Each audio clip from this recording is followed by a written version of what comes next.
Hello, YouTube. We are taking a look at World Holder Zane today, our Atlas Zane, and we'll talk about a few options. Not a lot of items for Atlas, so it's more of looking at different alignments we have, what kind of setup you want to go with, that kind of thing. So hopping right in, the two weapons I really like to run on Atlas are the multi-tap and of course the most popular one, the OPQ system. The plumage is also a really great weapon, but not going to give you as consistent damage as your multi-tap or your OPQ. I really enjoy using consecutive hit, or Zane is really fun with the URED setup, under 50% health, 100% bonus radiation damage. And if you want to use Clone, giving it the multi-tap can get you some pretty fun high damage. As far as shields go, the Revolter is going to give you the best overall damage, since it does give you that extra shock damage and fire rate. However, if you want to use the OPQ on Clone, I would suggest using the Plus Ultra so that you can have extra survivability on Clone. And the multi-tap and the OPQ do not run the action skill and splash damage. So if you want to run either the plumage or if you find a AX88 pistol, you can run the action skill and increase splash damage anoint, which will mainly be for benefiting Clone. So Clone does really high splash damage, so giving it multi-tap, OPQ, replay, and then either running the plumage or the AX88 with the action skill and splash damage anoint can really lean more towards a clone build than just a regular Zane build. And running the Seeing Dead for the extra Donnybrook and damage for clone. The weapon rolls on this mainly need to be either weapon damage or splash damage. The Atlas Company Man gives you a lot of damage, gives you, that critical damage, the damage, magazine size, all boosting for Atlas. However, if you want to run URAD, I would suggest running Deathless. Again, preferably with area damage and some form of damage for your weapon. Or if you want to just run Snowdrift for extra speed, Snowdrift Victory Rush is going to do great. Just make sure you have that effect damage on there. Zane's not really huge on grenades, since usually you are using two action skills at the same time. I prefer just running the Hex, that way if Clone throws out a grenade, it's got tendrils going to get all of those extra rad dots getting on there. And of course use the action skill and radiation anointment. And on Revolter, we always want to run the action skill start, so when we are using our cannon, we're getting that Revolter. That's going to be it with here. Let's get into the skill tree.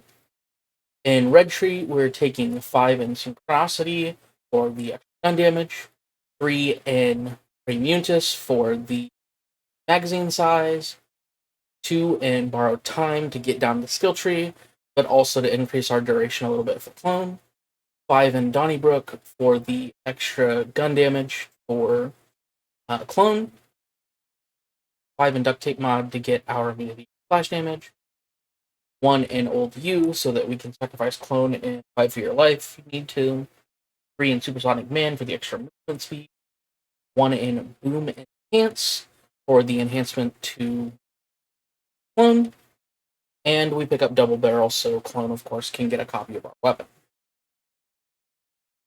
With Clone, I prefer using Which One's Real and Doppelbanger so that I can blow up Clone if I need to change different weapons, and so that whenever we switch clone over, so whenever we're spawning clone, enemies are more likely to attack clone. Nothing in green tree. And purple tree, we're picking up 5 in Deja Vu so that we can get a little bit ammo back. 2 in Mana Focus for the accurate handling. 5 in Headman's Hand for the hit damage. 5 in Commitment for the gun damage. And 1 in Fugitive to allow us to shoot while we're sprinting. Now, if you'd like to take 2 from Headman's Hand or the 2 from Mana Focus and put it into the domino effect so you can have a little bit more reload speed, totally viable option. For Cannon, I like to run Cold Shoulder and either Brain Drain or No Way Out. Cold Shoulder gives us some more cryo damage, allowing us to have a little bit faster fire or freeze rate, but it does lower the damage a little. And Brain Drain allows us to have 2 charges reset anytime we kill an enemy, a critical hit. No Way Out is basically like singularity grenades, so anytime we use cannon, it'll pull it towards us. In Blue Tree, we're using 5 in Violent Speed for the extra movement speed, 5 in Violent Momentum so that we get a little bit more gun damage based on our movement speed, 1 in Salvation for the lifesteal, 5 in Cool Hand for the reload speed, 1 in Seeing Red for all of our action skills, for all of our kill skills, 5 in Playing Dirty for the extra chance to have an extra shot, 1 in Violent Violence for the extra fire rate,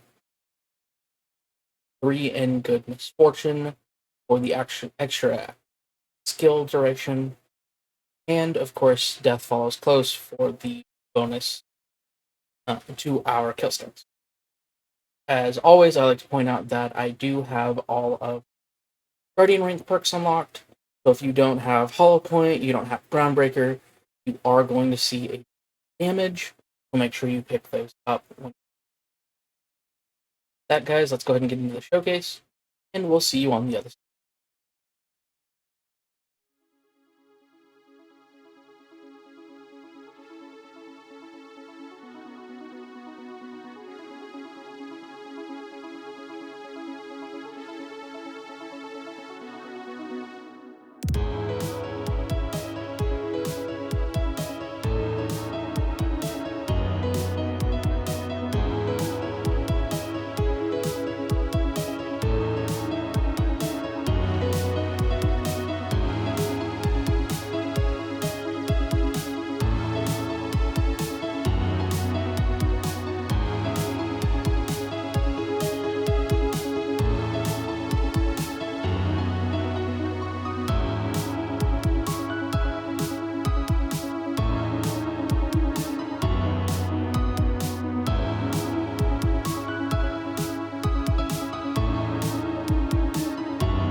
Alright, guys, that has been the showcase of World Holder Zane, Atlas Zane. If you have anything certain you'd like to see next, let me know. Don't forget to smack that bell, hit the subscription button, leave a comment down below if there is a build on Borderlands 3, Wonderlands, Diablo, Borderlands 2, anything specific you want to see, let me know. For any of you that are on PC, there will be a link to the Discord down below where this build save file will be put. With that, guys, I've been your local sassy SwinLaw. Stay classy, man.